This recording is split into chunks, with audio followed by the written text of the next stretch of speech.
Bismillahirrahmanirrahim. Assalamualaikum warahmatullahi wabarakatuh. Berita Al-Hijrah 23 Julai bersama saya Nazira Syariat dan berikut tajuk utama malam ini. Kerajaan tak akan benarkan Islam dan Nabi dihina.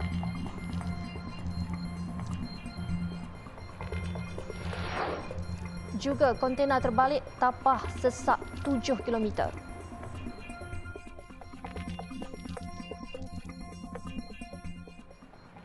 Harga minyak masak botol 5 kg masih tinggi. Itu hasil tinjauan kru Berita Al-Hijrah di beberapa kedai runcit di Ibu Negara siang tadi. Rata-rata peruncit ditemui berharap agar harga minyak masak botol dapat dikurangkan dengan segera bagi memudahkan peniaga menyelaraskan harga sekaligus mengurangkan beban rakyat. Hadizah Faisal ada butirannya. Menurut salah seorang pembantu kedai runcit di Batu Caves, Murdani Muhammad Yusof, 41 tahun berkata, bagi pihak majikannya mereka bersimpati terhadap pengguna. Katanya mereka terpaksa menjual dengan harga tinggi kerana bekalan yang diperoleh mengikut harga pasaran iaitu RM42.70 bagi 5 kg minyak masak botol berbanding RM29.70 sebelum ini. Belum lagi, dia pun tak cakap lagi orang yang bawa tu. Salih pun tak cakap lagi macam mana dia nak turun ke tak tahu. Minyak paket tak ada, jadi orang terdesak terpaksa beli yang tu. Kadang kesian juga kan, satu botol minyak tu RM50. Menurut seorang lagi peniaga kedai runcit Sarimah Nordin, 61 tahun, harga yang dinaikkan hanya RM39.70 sejak harga barangan asas itu naik mendadak. Bagaimanapun Sarimah akui berkemungkinan dia terpaksa menaikkan harga tersebut kepada RM43 ke atas bergantung kepada harga stok baharu yang dikenakan pembekalnya. Stok yang akan datang ni harga dia lebih kurang dalam RM41 yang saya dapat tahulah. RM41.90. Jadi lebih kurang dalam 43.5 lebih kurang macam itulah. Untuk mengelak ada pihak yang ambil kesempatan, dia berharap agar harga minyak masak botol di pasaraya maupun kedai runcit dapat diselaraskan. Saya sebenarnya lebih suka pihak kerajaan ambil campur tangan dalam perkara inilah. Sebab apa, kalau dimonitor harga tu selaras, lagi senang untuk kami menjual. Misal kata kalau harga tu tak selaras, ada yang jual mahal, jadi dia akan naik begitu kan. Jadi supplier pun ambil kesempatan. Sementara itu, situasi sama berlaku di pasaraya iaitu masih pada harga RM42 dan ke atas bagi setiap minyak masak botol seberat 5 kg. Manakala 3 kg bermula dengan harga RM29, 2 kg RM18 dan 1 kg pula RM9.45.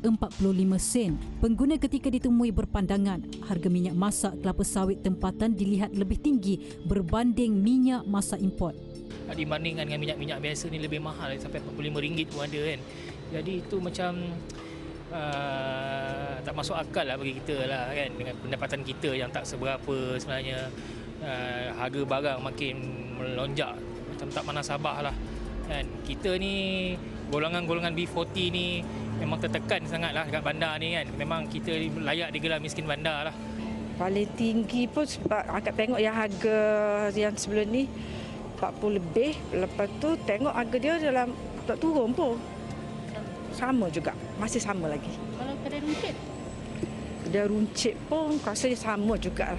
Semalam, Menteri Perdagangan Dalam Negeri dan Hal Ehwal Pengguna Datuk Seri Alexander Nathalinggi dilaporkan berkata, harga minyak masak botol dijangka turun dalam masa terdekat selari dengan penurunan harga minyak masak mentah dari RM7,000 per tan kepada RM3,600 per tan minggu ini. Khususnya bagi minyak masak botol 5 kg mula dijual di peringkat peruncit pada harga RM39 berbanding RM45 bulan lalu iaitu dengan pengurangan sebanyak 13%. Dapat anda lihat sepanjang tinjauan saya pada hari ini, harga minyak masak botol masih lagi pada kadar yang tinggi dan tidak kira sama ada di pasaraya maupun di kedai runcit. Dan rata-rata peniaga serta pengguna yang saya temui berkata mereka amat berharap agar harga minyak masak botol ini dapat dikurangkan pada harga yang rendah secepat yang mungkin. Ia bukan sahaja dapat membantu peniaga untuk menyelaraskan harga, tetapi juga dapat mengurangkan beban kos sara hidup yang terpaksa ditanggung oleh seluruh rakyat Malaysia. Hadizah Faisal melaporkan untuk Berita Al-Hijrah. Kadar inflasi Malaysia masih terendah di Asia Tenggara. Ia hasil usaha berterusan kerajaan menanganinya dengan memberikan subsidi berjumlah 77 bilion ringgit. Perdana Menteri Datuk Seri Ismail Sabri Yaakob berkata, ketidaktentuan ekonomi global dan krisis geopolitik serta perubahan iklim dunia memberi kesan dan cabaran kepada kos sara hidup keluarga Malaysia. Malaysia masih mengalami nilai inflasi pada kadar terendah di Asia Tenggara. Hasil usaha berterusan kerajaan menanganinya dengan memberikan subsidi berjumlah 77 bilion ringgit. Kerajaan sentiasa mendengar dan menyelami keluhan keluarga Malaysia tentang kenaikan harga barang, khususnya membabitkan bahan makanan dengan 1 bilion ringgit dibelanjakan untuk subsidi ayam dan telur dan 4 bilion ringgit untuk minyak masak paket. Tambah Perdana Menteri, kenaikan harga jagung bijiran dan baja serta kenaikan kos logistik menyebabkan peningkatan harga barangan yang menyaksikan kadar inflasi juga meningkat tinggi. Namun kerajaan sentiasa mengambil langkah berterusan untuk menanganinya. Beliau berkata demikian ketika berucap pada Majlis Perasmian Jelajah Aspirasi Keluarga Malaysia di Stadium Sultan Muhammad ke-4 Kota Baru. Pada masa sama, beliau berkata kaedah menangani miskin tegar dengan kaedah baru secara holistik membabitkan semua kementerian, agensi swasta, universiti, badan bukan kerajaan dan pemimpin tempatan sedang dilaksanakan oleh kerajaan. Program pembasmian miskin tegar keluarga Malaysia sedang diselaraskan oleh Unit Perancang Ekonomi Jabatan Perdana Menteri bertujuan untuk menghapuskan miskin tegar pada tahun 2025. Pemberian bantuan tunai menerusi Bantuan Keluarga Malaysia BKM juga merupakan salah satu cara kerajaan meringankan beban rakyat dan agihan BKM kali ini adalah yang tertinggi dalam sejarah dengan peruntukan sebanyak 8.2 bilion ringgit. Datuk Seri Ismail Sabri berkata kerajaan akan terus memberi perhatian dalam mengatasi kadar kemiskinan di Kelantan dengan memperuntukkan 124 juta ringgit kepada hampir 590,000 penerima Bantuan Keluarga Malaysia BKM meliputi golongan isi rumah, bujang dan warga emas yang memerlukan. Kementerian Pendidikan disaran menyemak semula dan menaikkan kadar rancangan makanan tambahan RMT kepada RM4 dan RM5 bagi murid sekolah rendah di seluruh negara.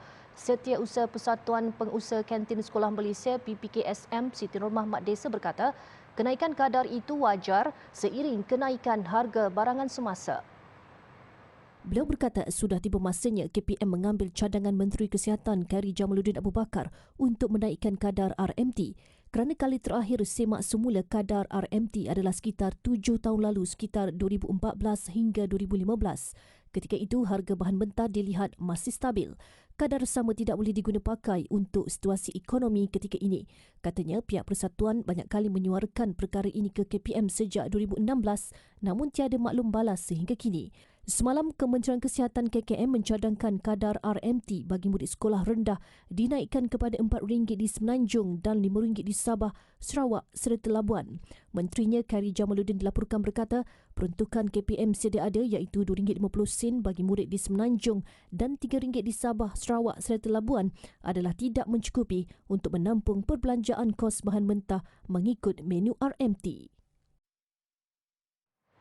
Perhimpunan Haram #turun di Ibu Negara yang bertujuan untuk menyuarakan nasib rakyat yang berdepan kos sara hidup tinggi telah menjejaskan peniaga di Jalan Tuanku Abdul Rahman. Peniaga terpaksa menanggung kerugian kerana pelanggan takut mengunjungi premis mereka. Menurut seorang peniaga Diana Adnan, demonstrasi jalanan yang dilakukan kononnya menyuarakan suara rakyat namun sebaliknya yang berlaku. Peniaga yang juga rakyat pula terkesan dengan aktiviti berkenaan terutama ketika negara dalam fasa pemulihan ekonomi. Kita sendiri sebagai peniaga ni kita baru je nak mula naik tau. Kita baru buka kedai, baru nak berniaga. So bila ada benda-benda macam ni, dia memang efek lah. Bukan efek sikit. Efek dia sangat besar. Sebab kita sendiri pun kita terbeban dengan sewa kedai yang tinggi. Lepas tu macam customer memang tak boleh masuk. Sebab jalan pun semua tutup. Kena pula macam hari ni, macam hari Sabtu ialah peluang. Hari Sabtu dengan Ahad ni ialah peluang untuk kita mencari duit yang lebih. Tapi bila ada benda-benda macam ni memang kita terganggulah. Bagi seorang lagi peniaga, Nur Fadila Liana Bakar, demonstrasi jalanan yang dilakukan memberikan kesan yang mendalam. Pelanggan terpaksa mengelak melalui premis mereka kerana jalan-jalan masuk utama ditutup. Perkara itu menjejaskan jualan hariannya. Dia akan kacau pelanggan-pelanggan semua yang nak beli di tepi-tepi ni. Jadi diorang pun semua akan lari untuk pergi tempat yang selamat. Mungkin takut akan terkena musibah sikit-sikit kan. Nak parking pun susah, nak pergi sana pergi sini, lalu sana lalu sini pun susah sebab semuanya dikepung. Demonstrasi jalanan yang dilakukan menuntut 5 perkara, antaranya iaitu potongan gaji menteri, kekalkan subsidi dan turun harga barang. Kerajaan tidak akan berkompromi kepada mana-mana individu atau pihak yang sengaja membuat provokasi dengan menghina agama dan Nabi Muhammad sallallahu alaihi wasallam. Timbalan Menteri di Jabatan Perdana Menteri Datuk Ahmad Marzuq Syahari berkata, sebaliknya berkata, kerajaan akan memastikan mereka ini diheret ke muka pengadilan. Tiada kompromi kepada mana-mana individu, mana-mana kumpulan, mana-mana pihak yang secara sengaja melakukan provokasi, termasuk provokasi dalam sudut penghinaan kepada agama. Kerajaan tidak akan lepaskan mereka ini dalam apa sahaja ruang tindakan undang-undang, sama ada melalui undang-undang syariah ataupun sivil. Kita akan cari mereka dan kita akan kejar mereka kerana ini boleh mencetuskan ketidakharmonian dalam negara kita yang masyarakatnya kita tahu Islam sebagai agama rasmi. Ketika ditanya adakah kerajaan bercadang untuk meminda akta bagi tujuan tindakan lebih berat, Datuk Ahmad Marzuq berkata undang-undang sedia ada sudah memadai bagi membolehkan mereka diambil tindakan. Beliau berkata demikian pada sidang media selepas menyampaikan sumbangan di program Free Open Market Suk at Yadim sempena jelajah aspirasi keluarga Malaysia peringkat Kelantan di Kota Baru. Turut hadir Ketua Pegawai Eksekutif Yayasan Dakwah Islamiah Malaysia Yadim Tuan Kamarul Arif Tuan Soh dan Pengarah Yadim Kelantan Mahadi Awang. Dalam program yang kali ke-8 dianjur ini, Yadim mengagihkan sumbangan barangan basah berupa sayur-sayuran, ayam segar dan beras kepada 500 penerima terdiri daripada golongan asnaf dan B40. Yadim telah memperuntukkan hampir RM250,000 sepanjang siri program agihan yang dianggap sebagai pelengkap kepada bantuan-bantuan lain yang disalurkan oleh kerajaan sebelum ini. Uniknya untuk program Suk at Yadim di Kelantan, agihan ini turut dilakukan menerusi penghantar makanan yang terus melakukan agihan ke rumah-rumah penerima yang mempunyai kekangan seperti uzur dan tiada pengangkutan untuk hadir ke majlis hari ini. Laluan Lebuh Raya Utara Selatan Plus arah selatan ditutup sementara berikutan sebuah lori kontena muatan sarung tangan terbalik di kilometer 318.4. Ketua Polis Tapah Superintenden Wan Azharuddin Wan Ismail berkata, lori kontena itu yang dipercayai hilang kawalan dan terbabas lalu merentangi Lebuh Raya. Dalam kejadian itu, pemandu lori berumur 29 tahun tidak mengalami sebarang kecederaan. Kejadian menyebabkan dua lorong arah selatan terhalang dilalui semua jenis kenderaan dan ditutup sepenuhnya. Berikutan kejadian itu, laluan Lebuh Raya ke selatan ditutup sepenuhnya dan semua kenderaan diarahkan keluar menggunakan susur keluar di Plaza Tol Gopeng. Kenderaan boleh masuk kembali ke Lebuh Raya dengan menggunakan susur masuk di Plaza Tol Tapah. Kemalangan menyebabkan berlaku kesesakan kira-kira 7 km dan polis membuat pemantauan di persimpangan keluar di Plaza Tol Tebabit. Sementara itu, kawasan sekitar Gunung Kriang Kedah dicemari dengan tindakan sekumpulan remaja yang menjadikan tempat itu sebagai litar lumba sehingga mengancam pengguna jalan raya lain. Namun, keseronokan mereka tidak lama apabila Ibu Pejabat Polis Daerah IPD Kota Star bertindak mengepung dan menahan kesemua remaja terbabit. Ketua Polis Kota Star Assistant Commissioner Ahmad Syukri Mat Akhir berkata, selepas serbuan dilakukan sebanyak 77 motosikal, 30 kereta dan 120 individu ditahan.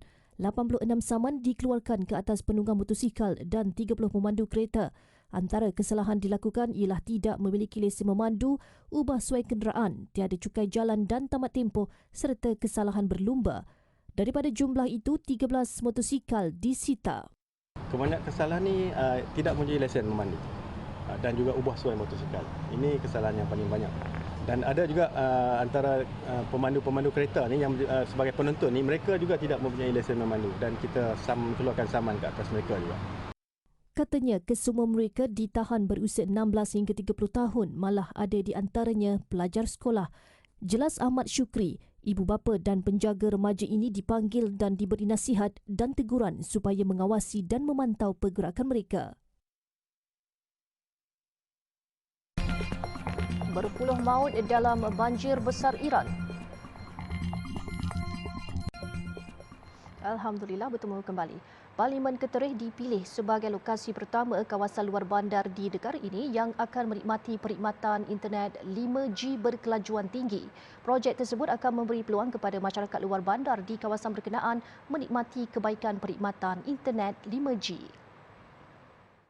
Inisiatif ini merupakan kerjasama kerajaan bersama SKMM, Telekom Malaysia Berhad TM, Digital National Berhad DNB dan YTL Communications Sdn Berhad YTL. Perkhidmatan 5G menawarkan kelajuan internet sehingga melebihi 1000 megabit per saat Mbps kepada pengguna berbanding 35 Mbps bagi 4G. Perasmian majlis tersebut disempurnakan oleh Perdana Menteri Datuk Seri Ismail Sabri Yaakob sempena program Backwah dan perasmian Hub Digital Ketereh dan 5G sempena Jelajah Aspirasi Keluarga Malaysia AKM Kelantan dekat Yayasan Kemiskinan Kelantan YKK peringat. Hub Digital Ketereh ini bakal dilengkapi dengan perkhidmatan 5G, kemudahan studio fotografi, studio siaran langsung dan penyuntingan video. Katanya selain itu akan memberi kemudahan kepada usahawan untuk menjalani latihan serta memperluaskan pasaran ke seluruh negara melalui platform digital. Sekolah Antarabangsa Idrisi terus komited dalam usaha mengembangkan bidang pendidikan negara menerusi pembukaan cawangan baharunya di Johor. Institusi pendidikan swasta yang dibangunkan di Iskandar Puteri itu telah dirasmikan Menteri Besar Johor Datuk On Hafiz Ghazi hari ini. Selaku pengasasnya, Zaliza Alias berkata sekolah tersebut mengambil nama Idrisi bersempena tokoh Islam Al-Idrisi Asy-Syarif yang merupakan pencipta glob dunia pada abad ke-12 Masihi. Ia sekaligus menjadi matlamat sekolah dalam melahirkan ilmuwan yang bakal menyumbang terhadap pembangunan alam sekitar yang mampan dan lestari. Maksudnya skop pendidikan, bila kita kata antarabangsa tu, skop pendidikan maknanya bukan sekadar orang kata di atas kertas, sekadar dalam negara, SPM sahaja kata misalnya kan, tapi lebih luas. Bagaimana manfaat tu boleh diberikan kepada seluruh dunia. Seperti contohnya Idrisi ni, ya, beliau juga mencipta peta dunia yang paling tepat.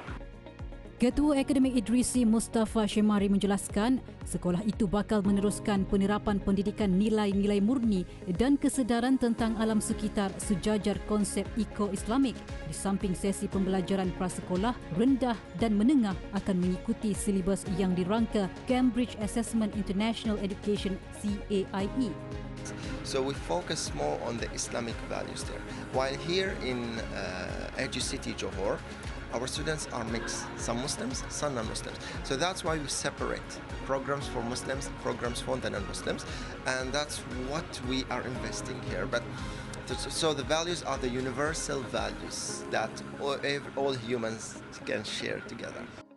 Tambahnya, pelancaran cawangan baru itu menandakan kejayaan Sekolah Antarabangsa Idrisi sebagai salah satu penyedia utama pendidikan swasta antarabangsa yang terbuka kepada negara-negara jiran berhampiran Johor seperti Singapura, Indonesia dan Brunei.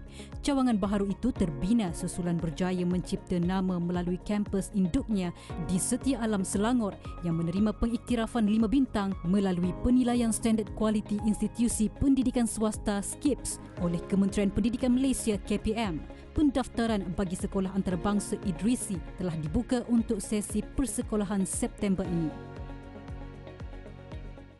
245 pelajar prasekolah Al-Quran Tahfiz Al-Baghdadi Playtime Center APC diraikan dalam Majlis Khatam Al-Quran Perdana Anjuran Syarikat Al-Baghdadi Group Sdn Berhad dengan kerjasama rangkaian APC seluruh Malaysia. Menurut pengasas teknik Al-Baghdadi QR Jalaluddin Hasanuddin, acara tersebut dilaksanakan secara julung kalinya bagi meraikan kejayaan kesemua pelajar, ibu bapa serta tenaga pengajar selepas pandemik COVID-19. Jadi hari ini 245 anak-anak diraikan Ini yang dapat hadir, subhanallah, ada lagi sebenarnya yang khatam Quran yang tak sempat, tak dapat hadir dan pelbagai kekangan ibu bapa dan sebagainya.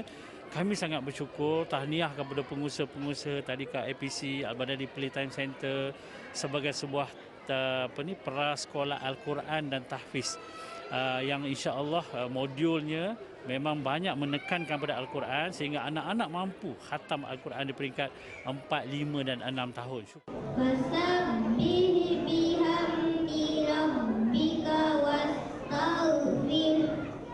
Jelasnya dengan kejayaan majlis tersebut, ia membuktikan Al-Baghdadi Group sentiasa komited dalam melahirkan kanak-kanak yang mampu membaca Al-Quran dengan mahir seawal usia 4 tahun. Beliau ditemui selepas Majlis Khatam Al-Quran Perdana APC yang dirasmikan oleh Pensyarah Kanan Fakulti Al-Quran dan As-Sunnah Universiti Sains Islam Malaysia, Profesor Madya Dr. Khairul Anwar Muhammad di Masjid Wilayah Persekutuan pagi tadi. Majlis dimeriahkan lagi dengan kehadiran lebih 800 tetamu yang datang dari Perak, Kelantan, Pahang, Melaka, Selangor, Johor, Negeri Sembilan serta Sabah. Dalam pada itu, QR Jalaluddin memaklumkan pihaknya berhasrat untuk membawa APC ke arah pendigitalan pada masa hadapan bagi memastikan pembelajaran Al-Quran perlu selari dengan perkembangan teknologi semasa. Justru beliau berharap agar sasaran mereka untuk memiliki 500 cawangan APC menjelang hujung tahun 2023 tercapai dalam melahirkan lebih banyak kanak-kanak celik Al-Quran seawal 4 tahun. Insentif pakej pelindungan rakyat dan pemulih ekonomi pemulih berjaya meningkatkan pendapatan pengusaha kraf sebanyak 17.9 juta ringgit. Menteri Pelancongan Seni dan Budaya Datuk Seri Nancy Shukri berkata, insentif yang diberikan dalam bentuk rebat itu melibatkan peruntukan sebanyak 3.8 juta ringgit.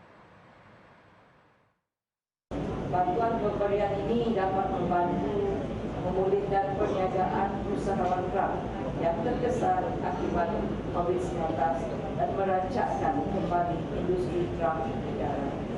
Motek akan sentiasa menyokong perusahaan kraf yang dijalankan serta penglibatan usahawan dan komuniti kraf dalam industri agar terus berkembang dan sekaligus berjaya memasarkan produk sama ada secara fizikal maupun visual melalui Minecraft Shop secara berterusan.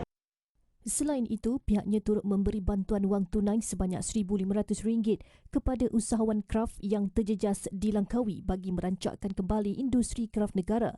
Beliau berkata demikian ketika berucap sempena perasmian Galeri Evolusi Kraf dan pembukaan semula Muzium Adat Istiadat dan Perkahwinan di Langkawi hari ini.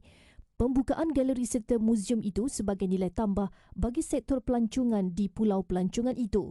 Sebanyak 249 reka bentuk produk kraf negara dipamerkan dengan penglibatan 72 pereka kraf tangan. Sementara itu, di Muzium Adat Istiadat dan Perkahwinan, ia mengetengahkan 9 manifestasi perkahwinan antaranya adat meminang, adat pertunangan, adat persandingan dan adat nasib temuan Melayu Perak serta evolusi hantaran perkahwinan setiap kaum di Malaysia seperti Melayu, Cina, India, Kadazan Dusun dan Iban. Selepas ini, di Bedil Rusia ketika tidur.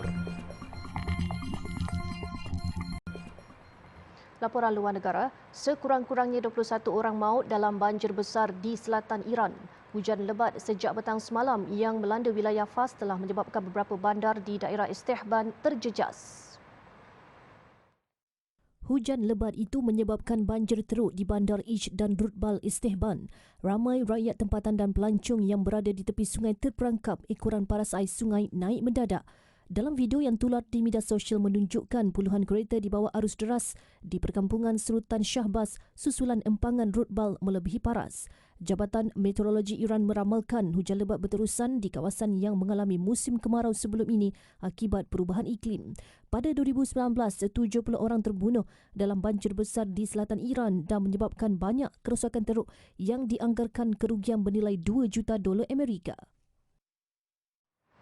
Sementara itu, di Brazil, 18 individu dilaporkan terbunuh dalam satu serbuan pihak berkuasa di kawasan setinggan Alemo, Rio de Janeiro.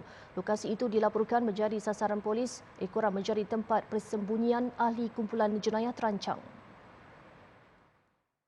Serbuan itu membabitkan 400 anggota polis bersama 10 helikopter dan 10 kenderaan berperisai. 16 yang terbunuh merupakan penjenayah terbabit. Manakala seorang orang awam dan seorang lagi mangsa adalah pegawai polis.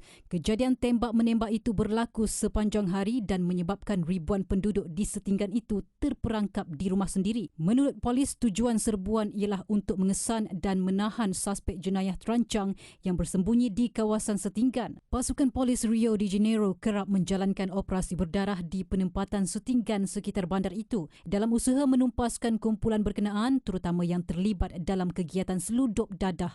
Namun tindakan polis Brazil itu dikritik teruk kumpulan hak asasi manusia di negara itu kerana melakukan operasi hidup mati di lokasi berkepadatan penduduk yang miskin dan membahayakan nyawa mereka namun gagal mengekang kuasa jenayah kumpulan tersebut.